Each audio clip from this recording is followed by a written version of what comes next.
So yun, no, KJX, kamusta tayong lahat? Bago tayo mag-news, pakita ko lang sa inyo itong mga profit ng mga tropa, no? So ito yung bago nating TA. So ito yung sa future natin, pinakita ko yung TA natin dyan. Ayan, yung mga nakikita nyo yan.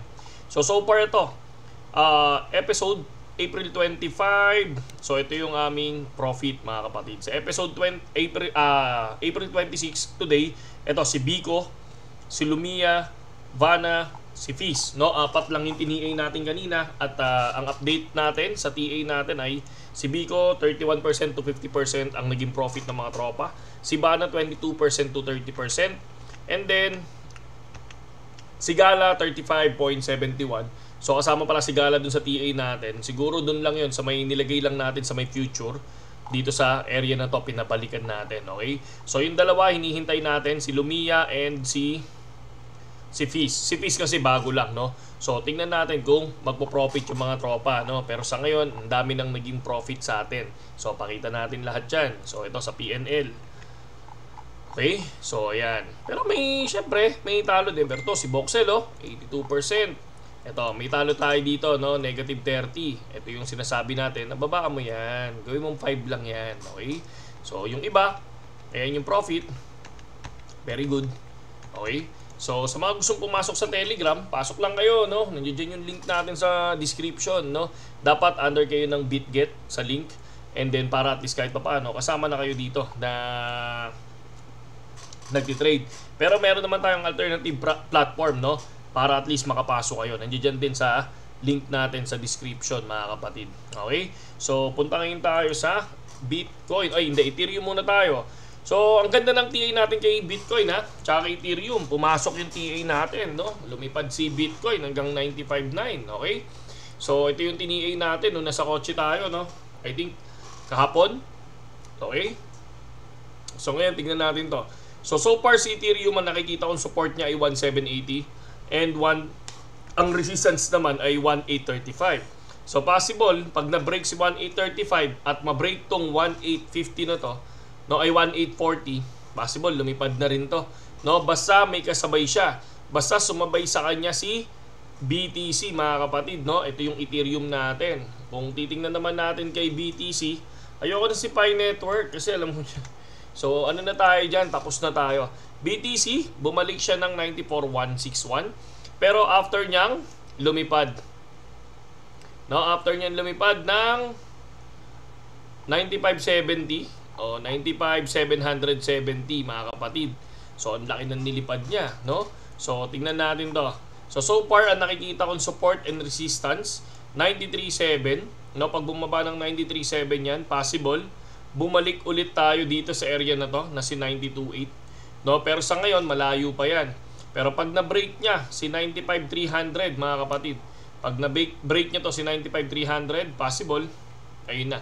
Makita na natin si 96 ulit, no? Kailangan ma-break si 96.1, and then pag na-break si 96.1, possible makuha natin si 98, no? So wag muna tayo mag 100k, doon muna tayo kay 98, mga kapatid.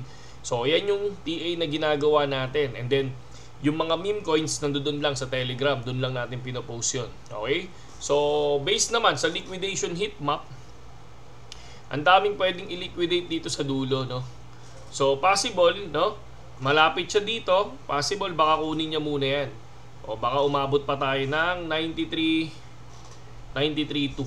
So baka umabot pa tayo ng 93.2, mga kapatid. Okay, once na niliquidate niya yan. Okay, so ngayon, kung titignan naman natin sa Cointelegraph, ito yung mga latest update. XRP medyo bullish kasi sa Brazil, no? So ito yung spot ETF Brazil. Ito yung na-approve na. No? So 25% daw ng asset nila allocated sa XRP, no? Medyo bullish to pagdating sa XRP, mga kapatid. Sa Watchers Guru naman, makikita natin dito, President Trump says another tariff pose is unlikely. So okay, good.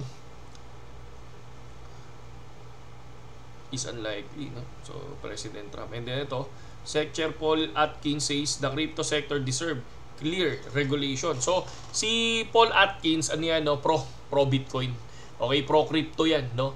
Ito yung bagong SEC chairman, no? Sana nga maging maganda yung ano niya, no? Maging maganda yung lipad ni BTC na isa pa. Kasi maraming nagsasabi na ito na yung last pump ni BTC, itong 95, no? Sabi nila babagsak na. So kaya tayo gumagawa ng tingnan nyo support and resistance talaga. So para at least alam natin, hindi tayo malito. So hindi tayo papasok dyan. Hindi tayo papasok dito ngayon. No, saka na tayo papasok pag nakuha to or nakuha tong taas. Yan yung makakaligtas sa atin. Hindi yung tipong hindi yung tipong pag sinabi sa'yo, pasok kasi bumagsak. Ito simula 95.7 to na ngayon, 94, pasok na tayo kaagad. Hindi ganun, mga kapatid. Dapat mag-check tayo ng support and resistance natin.